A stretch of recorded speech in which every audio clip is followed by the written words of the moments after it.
Anushka academy सरकारी सेवा में जाने के लिए अपने हौसलों को दीजिए उड़ान और जुड़िए अनुष्का एकेडमी के साथ। Hiranmagri sector 3 Udaipur. Contact number 8233223322। Rajasthan की भजनलाल सरकार इसी महीने अपना पहला बजट पेश करेगी। 1 फरवरी को केंद्रीय वित्त मंत्री निर्मला सीतारमण ने अंतरिम बजट पेश किया था। वहीं राजस्थान की नई भाजपा सरकार ने भी अपना पहला बजट पेश करने की तैयारियां शुरू कर दी हैं। इस बार राजस्थान का बजट पेश करने की जिम्मेदारी प्रदेश की पहली महिला उप मुख्यमंत्री और वित्त मंत्री श्रीमती दिया कुमारी के कंधों पर रहेगी। राजस्थान की भजनलाल सरकार का पहला बजट 8 फरवरी को आना संभावित है। इस बजट में कई बड़ी सौगातें प्रदेश को मिल सकती हैं। युवाओं के लिए सरकारी नौकरी में कई पदों पर बम्पर भर्तियां निकाले जाने की उम्मीद की जा रही है। राज्य के बजट को लेकर उदयपुर की अनुष्का एकेडमी के छात्रों ने कहा कि बजट में सरकार से बहुत उम्मीदें हैं। शिक्षा के क्षेत्र में नवीनता के साथ ही पेपर लीक जैसे मामलों में भी सख्ती बढ़ती जाए। साथ ही सरकार नई भर्तियां निकाल युवाओं को रोजगार प्रदान करे।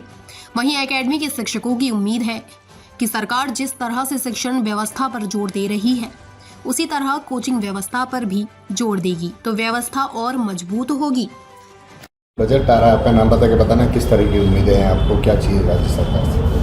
मैं दिव्यांशी जोशी हूँ और मैं युवाओं से रिलेटेड एक चीज़ बोलना चाहती हूँ कि युवाओं को भी ऐसी सुविधा प्रदान करनी चाहिए कि उन्हें अच्छे से अच्छे रोजगार मिले और वो आगे बढ़े।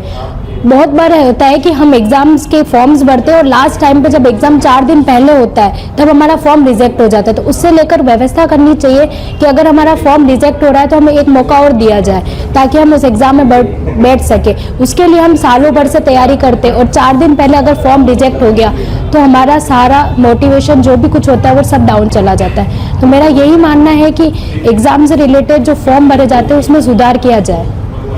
शिक्षा के क्षेत्र में क्या होना चाहिए? शिक्षा के क्षेत्र में भी सुधार होना चाहिए। बहुत सारे जो पिछड़ा वर्ग है और जो गाँव के इलाके उसमें शिक्षा बहुत निम्न स्तर पे, तो हमें वहाँ पे बढ़ावा देना चाहिए और उन्हें जागरूक करना चाहिए कि शिक्षा बहुत जरूरी है। और लड़कियों के लिए तो शिक्षा में बहुत ज़्यादा पीछे है, तो उन्हें भी हमें जागरूक करना चाहिए कि लड़कियों को हमें शिक्षा देनी चाहिए और उन्हें भी आगे बढ़ने का मौका देना चाहिए।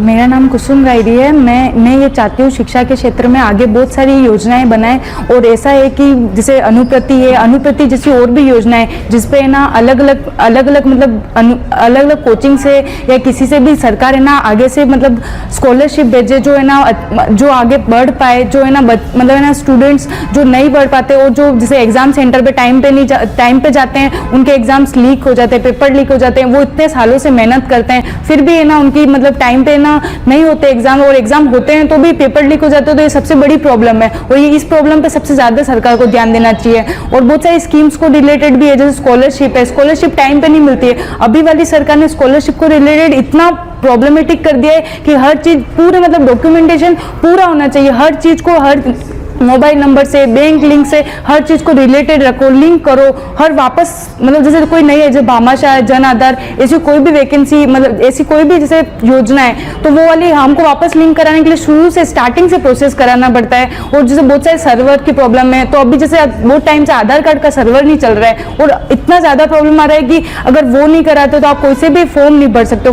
सकते। आधार कार्ड में मोबाइल नंबर लिंक नहीं होगा तो हम कोई फॉर्म भी नहीं भर सकते। उसके लिए आधार कार्ड की साइट ही बंद कर रखी है बहुत टाइम से। तो हम वो सारी प्रॉब्लम्स को लेके उसका सॉल्यूशन चाहते हैं सरकार से।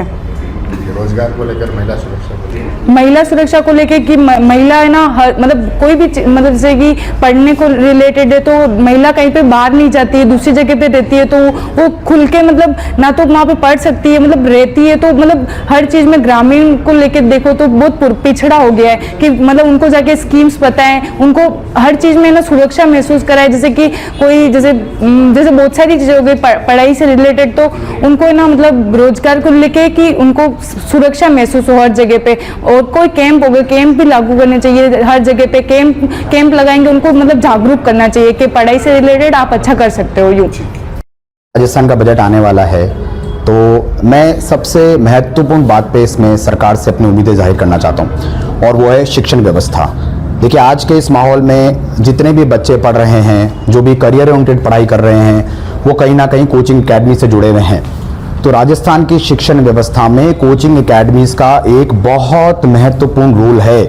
तो सरकार के ऊपर एक जिम्मेदारी भी बनती है और सरकार को ऐसा करना भी चाहिए कि कोचिंग अकेडमीज को लेकर या इस एक पैरेलल व्यवस्था को लेकर सरकार केवल रेस्ट्रिक्शंस ही ना लगाए, उसको मोटिवेट करने के लिए सरकार अपनी तरफ से इंसेंटिवाइज भी करे। सरकार को मदद करनी चाहिए, क्योंकि आज की तारीख में जितने बच्चे एग्जाम्स क्लियर कर रहे हैं वो सिर्फ और सिर्फ कोचिंग अकेडमीज पर निर्भर हैं। इसलिए मैं सरकार से चाहता हूं कि कोचिंग अकेडमीज को प्रमोट करने के लिए सरकार को इस बजट में कई सारे ऐसे कदम उठाने चाहिए। ताज़ा खबरों से जुड़े रहने के लिए हमारे चैनल को सब्सक्राइब करें और बेल आइकन को दबाना ना भूलें, ताकि हर खबर की नोटिफिकेशन आपको मिलती रहे।